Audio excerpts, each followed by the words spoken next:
Hi everyone and welcome back to my channel. So today I'm going to be talking about diet tips for if you suffer with eczema or eczema. I have for many years, and if you are interested in videos which can potentially help you, then I would love for you to subscribe to my channel and hit like so that I can make more videos like this in the future. So if you're interested in some general diet tips or improvements to help with your skin conditions, then please keep watching. So guys, I thought that I would share a few tips that I picked up over the years. This is going to be a very informal, chatty video, and I have my cup of tea here and we are chilling just in my spare room. And I thought these are some simple ways that you could help with your skin. On the one hand, we're going to talk about foods which can help reduce swelling, itching, and overall just better skin. And then secondly, we're going to talk about foods to avoid. So these will be both sides of the coin. So the first one is bananas. So these are really high in potassium, really good for fiber. These are really good for energy. They're known as the Mars bar of the fruit world, and I really try to make sure I have a banana in the morning and then a banana in a shake as well. I think particularly if you're cutting other areas out of your diet, make sure that you have enough energy in your diet from sources like bananas. So the next is potatoes. So that can either be baby potatoes or white potatoes or sweet potatoes. These are super rich in fibre and potassium as well as vitamin C, which are all really great for skin repair and skin growth. Another one which is really great for anti-inflammatory benefits is buckwheat. It's good for your gut, but then also good for anti-inflammatory needs for skin as well. It's also gluten-free, which is also a great benefit for those of you that have allergies linked to your eczema. I have recently just got some buckwheat muesli cereal from Holland & Barrett, and it's really great. It has no added sugars. It has only coconut sugar and maple syrup, so it's also really good because sugar is one of the things to try and limit if you're prone to skin flare-ups. So I've been trying that just with a little bit of almond milk as well, and so far I really enjoy it, and it's a really great way to supplement the diet for some extra carbohydrates. Milk alternatives such as almond milk or rice milk, they're low in chemicals and are generally deemed to be eczema friendly or eczema safe.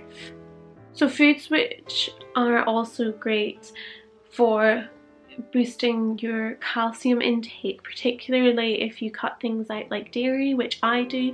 I try and get my calcium from other sources such as almond milk. I also try and supplement my diet as much as possible with foods rather than with extra tablets or anything like that, although I do take a couple of things such as cod liver oil, vitamin D3 and calcium, just to make sure that I am trying to help the skin to repair as much as possible. If you also don't want to be taking omega fish oils, then flaxseed oil is really nourishing. It's really moisturizing. You can also put this into your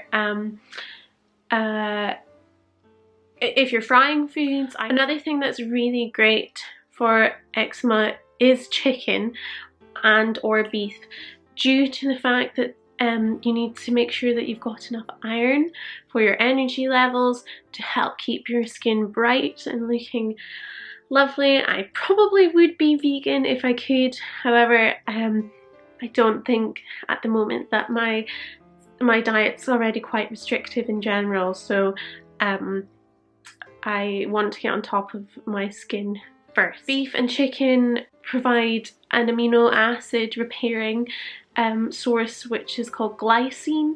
Glycine is added as animal fat into a lot of other things as well, so that is actually really good for your skin. Oats are a fantastic source of fibre and they're my main source of carbs. Oats also contain vitamin E, zinc and silica, which is an absolute killer combo for having strong skin. Silica is what is also in buckwheat as well, and that really helps with your skin, hair and nails for optimal growth. They also have an anti-inflammatory effect, which is why I quite like it. Also, things like saffron and turmeric are also really well known for having anti-inflammatory effects. Saffron can be quite expensive, but they are really good for if you're going to be seasoning things like chicken or other meats as well, or making curries. You know, you can also, if you don't like the taste, just get turmeric tablets, but I quite like to make sure that it's supplemented into the actual diet rather than a lot of medication. I'm also really heavy on olive oil. That's really good for skin, for keeping your eyes nice and bright, and for your hair as well. You can also use coconut oil, but avoiding things like butter or dairy just in general. Dairy is one of the things that I'm allergic to and I know is a trigger for me. As well as that, foods such as salmon, which are very high in natural fats, and omega fish oils as well, are really good. When it comes to fish, I typically like to go for something like salmon, which is really low in mercury but high in natural fats and natural oils. I also love to make sure that I have enough vegetables. I'm quite bad on the vegetable front. Do be aware that some leafy greens can actually accelerate your eczema, but overall having a healthy diet is crucial. So foods to avoid if you have eczema. These typically contain salicylates, amines, MSCs and nitrates and other triggers. Typically that would be things, some fruits such as grapes, oranges, kiwis, quite citric high foods, things like soy sauce, tomatoes, dried fruits which are really high in sugar as well.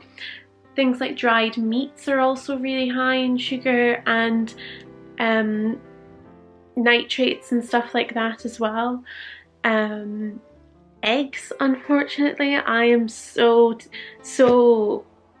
high on the egg front and on the avocado front, which is not good, and I will be paying particular attention to eggs and my eczema. In my food diaries it doesn't crop up, but I know that that is a massive trigger for some people. Another one which is really bad for me is actually spinach. It is very naturally high in histamine. Avocados and broccoli are actually known for being another trigger for certain people. I would also suggest that if you are adding something new into your diet or taking on board any of these tips, do add them in one by one, just to make sure that if you do have any allergies that you can track it in a food diary as well. So there you have it. I think that you guys should keep your own food diaries, look into your triggers and find out what ways you can have a low histamine diet. So thank you so much for watching and see you in the next one.